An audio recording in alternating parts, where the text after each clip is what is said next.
Hey, so I'm going to be doing a new series on my Bruce the Monk theory thing. I'm going to be vlogging, and I had something a really important thing about ministry and the internet that I wanted to do because it just came up. I ended up talking about this kind of like for the last 15, 20 minutes. Um,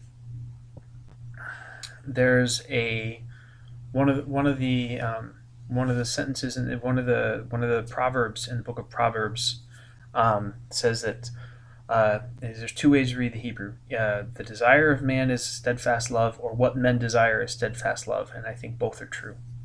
Um, the most when I volunteered with and done youth work and done paid youth work with kids in a six-figure neighborhoods in like northwestern Minneapolis and St. Paul.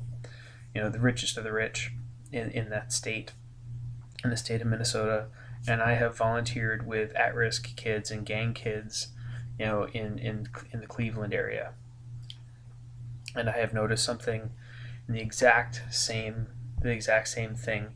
You know, people will do anything to belong, to love, and to be loved. Anything. There was a guy who did a guy I got to know doing prison ministries had a great saying. This is Reverend Mark Pesky, and he had put it this way: "Hurt people hurt people." Right? People have needs, they have wounds, they have risks, and ultimately, the best way to be safe, keep other people safe, right, is to find positive, legitimate ways of meeting needs instead of illegitimate ways. And that a lot of times is something so simple that we've completely forgotten about it, right? And that is, show me that I'm worth your time. Show me that I matter. There's no more fundamental way of showing somebody they matter than taking time. I found out, and this is a skill that, you know, even though connection is easier than it's ever been, we've lost this. I found out, I was talking to my mom, getting ready for making her funeral arrangements. She was talking about her dad and how her father died. And I found out again that the old generation, the old people, did this so much better than us. My grandfather was an illegal immigrant from the Isles of Scilly in England, boot tip of England. They don't consider themselves part of England.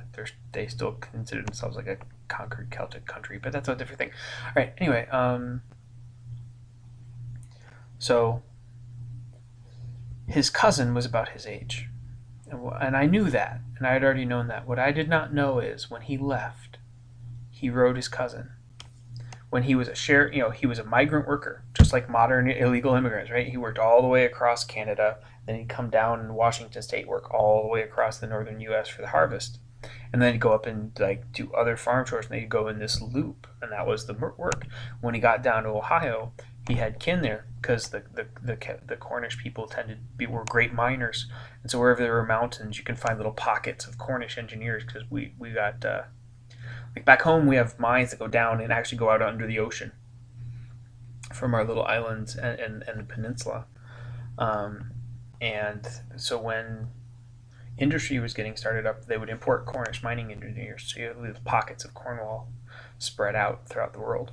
And one of them's in the foothills of the Appalachian Mountains, you know, the Cleveland area and west of there and east of there. And he had a cousin, and his cousin said, "Well, I'll find you a job," and he stayed, which is good because I wouldn't exist if he didn't. Um, it's a little different than what's going on nowadays because he worked his way here. He came to work. He did work. He wanted to raise family. He paid taxes. He was a contributing member of society. There was no welfare social net. As a matter of fact, you know what I learned from my grandfather? Back in England, welfare was called the dole, as in you dole out. It's an old word for handing out money. And this is what I remember from my grandfather. Never go on the dole, never go on the dole, never go on the dole. If you have to work 3 jobs, you never go on the dole. That was what he said over and over and over again. British peasant work ethic, and I've lived with that for the rest of my life. Anyway, Grandpa wrote his cousin, Connie, every week of his life ever since he left the homeland. I did not know that until this month. And she wrote him. And he died on her birthday, and 2 weeks later, she died on his. And their letters to one another were still in the mail. So to the day they died, every week. And this is when it took a month or 2 months for a letter just to get to their loved ones. They took the time. They made the time. It takes us 30 seconds to connect, if that, right? Open the phone, swipe, hit send. We don't take the effort. And back when it cost real money, real time, and had a real delay, they never gave up throughout their whole lives long. So, I made a commitment. I ran across somebody who was in a nasty spot, and I made a commitment that I'd be there. And so far, I'm sticking with it. And I know right now the deepest wounds I have are 3 people who said they'd be there and they aren't. Not getting beaten by gangs or staring down loaded guns, worst things that have happened to me.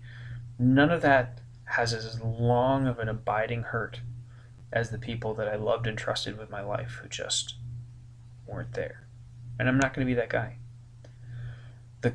Jesus commands me, love others the way I want to be loved, right? And the people who changed my life were the people who were there.